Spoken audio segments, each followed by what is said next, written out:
berada. Ini kembali lagi bersama kami di podcast mengenai kewirausahaan. Nah, teman-teman semua yang ada di rumah, dalam membuat suatu bisnis kita membutuhkan beberapa perencanaan. Dan hari ini kita bersama-sama dengan 3 orang calon pengusaha yang luar biasa. Di sini ada teman saya Joyce, ada Destri, dan ada Windy. Halo semuanya, bagaimana kabar hari ini?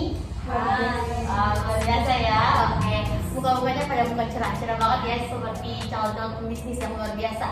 Nah, kita akan mulai podcast kita hari ini. Dimulai dari si cantik berbaju hitam ini. Kira-kira Joyce, usaha apa sih yang akan kamu buat ke depannya sebagai salah satu contoh pengusaha yang luar biasa? Ya, terima kasih Tri untuk pertanyaannya. Nah, teman-teman sahabat entrepreneur, di tahap pertama menjadi seorang entrepreneur perlu persiapan yang memadai, khususnya kita muda-mudi yang baru terjun di dunia bisnis. Di kesempatan kali ini, seperti di podcast-podcast sebelumnya, kita memang pengen memiliki jiwa bisnis yang tetap. Dan untuk memulai itu, kita harus memulai perencanaan dari awal. Ya, benar banget. Di sini saya tertarik untuk membuka usaha akrilik, atau yang sering kita kenal dengan do it for yourself. Keren banget ya. Nah, jadi di usaha kali ini saya akan lebih tertuju kepada teman-teman yang ingin memberikan kado kepada teman-teman yang ada event-event tertentu seperti ulang tahun, anniversary, akan menjadi momen di mana dikenang, itu bisa menggunakan jasa akrilik saya. Jadi itu dari saya untuk yang pertama gitu. Oke teman-teman semua, kita telah mendengarkan dari narasumber pertama yang cantik nih, dan kita akan masuk pada narasumber yang kedua, narasumber yang tidak kalah cantik dan tidak kalah hebat. Halo Desti, gimana kabarnya hari ini? Tuhan baik banget. Baik ya. Oke Desti, ke depannya ini Desti akan buka usaha apa sih? Dari planning yang saya buat, saya ingin membuka usaha toko bunga gitu, kayak bucket-bucket bunga. Saya bisa join juga dengan yang tadi Tri. Akrilik ya, dengan usaha collab gitu ya. Jadi pemasarannya itu kita bisa menentukan wilayahnya itu untuk anak-anak muda zaman sekarang. Gitu. Ya kan kita tahu ya, kemana-mana acara apapun kayaknya buket bunga itu kayak selalu di itu ya. Udah umum banget. Iya, umum banget ya. Oke, keren. Terus udah narasumber 1, narasumber 2, narasumber 3 nih. Halo Windy. Hai, Cantik banget ya. Gimana kabarnya hari ini? sehat dong, pastinya tetap sehat ya. Asik. Oke, narasumber 1, narasumber 2 udah kasih tahu nih rencana bisnis mereka. Ini kira-kira mau bisnis apa sih ke depannya? Nah, kalau aku mungkin nanti mau jual kayak namanya tanaman. Nah, nanti bukan hanya jual secara langsung, tapi nanti juga bisa jual online shop. Jadi kayak nanti bukan di Lazada, Shopee, gitu. Jadi kayak lebih meluas ya. Jadi nggak hanya kayak di rumah doang. Keren ya. Keren banget dong. Keren. 3 narasumber dengan 3 bisnis yang akan mereka jalankan ini sungguh keren ya. Ada Joyce, ada Des, ada Windy. Nah, teman-teman semua tahu gak sih kalau dalam langsung memulai suatu bisnis itu kita harus mempersiapkan segala persiapan secara matang. Dan dari Joyce sendiri, persiapan yang udah Joyce lakukan untuk membuka usaha ini kira-kira udah berapa persen nih? Kalau saat ini mungkin baru 50% dari perkiraan saya, karena dalam materi juga baru benar-benar sedikit. Apalagi ini menunjang kekreatifan kita dalam membuat DIY. Jadi sekreatif mungkin kita membuat pelanggan kita itu tertarik dengan hasil karya kita. Dan mencantumkan kekreatifan itu juga agak sedikit sulit ya teman-teman. Jadi benar-benar butuh kesiapan gitu. Tapi untuk seperti bahan dan alatnya itu, puji Tuhannya sih sudah ada. Dan mungkin dari teman-teman kalau mau pesan dari sekarang juga sudah boleh, bisa ya. Tapi minimal itu dipesan 2 hari sebelum hari hanya gitu. Jadi pre-order gitu ya. Nah, aku tuh sama kayak Joyce gitu. Planning aku untuk membuka usaha ini ya masih 40% sih. Iya. Jauh dari persiapannya ya. Aku udah mencari banyak referensi gitu untuk tentang bunga-bunga, apa aja yang dibutuhkan, kertas-kertas gitu. Perlengkapan-perlengkapannya ya untuk menunjang bisnis yang kalian buat. Jadi kayak udah mulai mempersiapkan ya. Kalau ini gimana Windy? Kalau aku mungkin Tanamannya juga harus dimulai dari sekarang gak sih? iya, tanamannya udah ada, cuman tinggal untuk memperkembangkannya lagi. Oh. Kayak misalnya kan tanaman cocok bebek.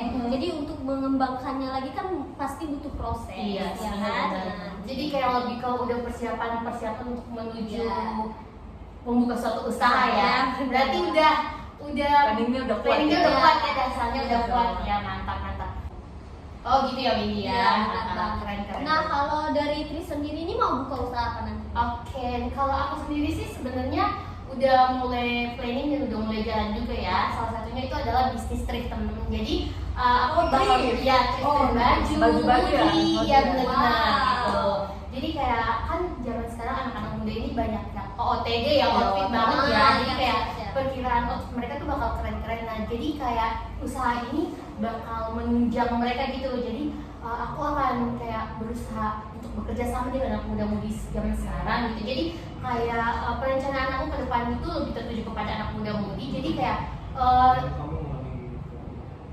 bisnisku ini jadi kayak ada peluang untuk membangun gitu. Jadi kayak misal ada satu komunitas, nah komunitas itu yang ada baju-baju-nya gitu. Kalau dari aku sih gitu ya untuk kedepannya. Berarti Trev ini juga kayak untuk apa sih, bahannya tuh lebih jauh terjangkau dari uang saku teman-teman muda. Dibandingkan kita harus mencari baju-baju yang lebih mahal gitu. Iya. Sedangkan di sini ada jalan solusinya. Iya, segitu. Jadi kayak solusi untuk anak muda-mudi banget ya. Jadi gitu. Jadi kayak lebih tetap fit, Tetap tapi fit, dengan harga yang terjangkau gitu. Gaya elit. Tetap ekonomi terjangkau gitu. Jadi nggak boleh menyusahkan ya, misalkan orang tua. Gitu. Berarti nanti kalau aku butuh OTD nanti bisa Ya, bersama banget. Bisa kalau aku butuh tanaman-tanaman aku kontak Iya, ya. Oke, Gitu. benar. Oke, jadi mungkin dari aku kayaknya gitu ya. Berarti kita semua udah mempelajari materi dan kita udah mulai bergerak ya untuk membuat suatu usaha. Berarti dari pelajaran entrepreneur yang kita dapatkan udah boleh kita terapkan ya dalam kehidupan sehari-hari. Oke, semoga apa yang kita persiapkan bisa kita wujudkan ya, dimana kita udah belajar banyak dari materi-materi, dari beberapa contoh-contoh wirausaha yang udah kita belajar di podcast kemarin seperti itu ya. Jadi untuk kesimpulan dari podcast kita hari ini ialah jangan pernah takut untuk mencoba dan teruslah belajar mencari tahu apa yang di luar peluang-peluang untuk kita anak muda. Mungkin dari Joyce pesan-pesan untuk anak muda zaman sekarang yang mau buat usaha itu apa? Ya, seperti yang dikatakan Tri, sebagai seorang anak muda, apalagi kita yang baru terjun di dunia bisnis ini, jangan pernah takut untuk memulai. Karena ketika kita takut untuk memulai, kita nggak tahu kita akan memulai apa gitu. Dan dari teman-teman yang sudah membagikan bisnis pertama yang ingin mereka lakukan, sama-sama mari kita belajar bersama, semoga dapat berkembang dan selalu sukses. Dari aku sendiri, aku tuh ingin mengasih tahu Memberitahukan ya. Aku tuh ingin memberitahukan kepada teman-teman semua, jangan takut untuk berani mencoba. Kita harus menjemput resiko ya. Iya, benar. Kata-katanya menjemput resiko ya, Kak. Menjemput resiko. Jadi nggak usah teman-teman takut nanti bakalan gagal, bisnis ini nggak berjalan dengan lancar. Teman-teman harus tetap mencoba. Jika teman-teman gagal, coba lagi, Cari lagi. Gitu. Dan juga jangan pernah berpikir pesimis. Iya, jangan negatif thinking, overthinking kayak anak muda zaman sekarang ya. Ini bakalan gagal sih ini, Iya. padahal teman-teman tuh belum Belum mencoba, mencoba, belum ya. masuk di dalam situasi usaha itu, hingga teman-teman akan tetap stuck di situ, nggak bisa berkembang, hingga mimpi teman-teman tuh cuma sebatas mimpi, bukan Perencanaan nggak ada. Ya, benar-benar. Nah teman-teman, kita mengutip dari satu motivasi seorang Jack Ma, seorang pembisnis yang sudah terkenal, bahwa dia mengatakan tidak masalah jika kita gagal. Benar banget, kita nggak akan pernah tahu sejauh mana kemampuan kita ketika kita tidak mencoba. Dan jangan pernah takut gagal, seperti yang dikatakan Windy, jangan pesimis, kita harus tetap optimis. Setidaknya ketika kita meneruskan konsep itu kepada orang lain, bahkan jika itu pun tidak berhasil, seseorang akan berhasil. Jadi ketika kita gagal, mungkin orang lain berhasil itu tidak apa-apa. Mari kita cari yang lain. Mari sama-sama membangun bisnis dan sama-sama berhasil bersama. Terima kasih. Oke, jadi kayak gitu aja ya teman-teman. Jadi ingat teman-teman yang mau memulai bisnis seperti kami, jangan pernah takut untuk mencoba, jangan pernah takut untuk keluar dari zona nyaman. Terus teman-teman harus terus berusaha. Mungkin podcast kita sampai di sini. Untuk teman-teman semua di rumah, tetap semangat dan stay positif. Dan sampai jumpa di podcast-podcast berikutnya. Dadah! Kamu tahu, waktu aku masih kecil, aku ingin sekali jadi orang dewasa. Tapi kini, jadi orang dewasa adalah hal yang paling menakutkan. Seram sekali memikirkan tentang proses menjadi tua. Ya, tapi kan itu hidup.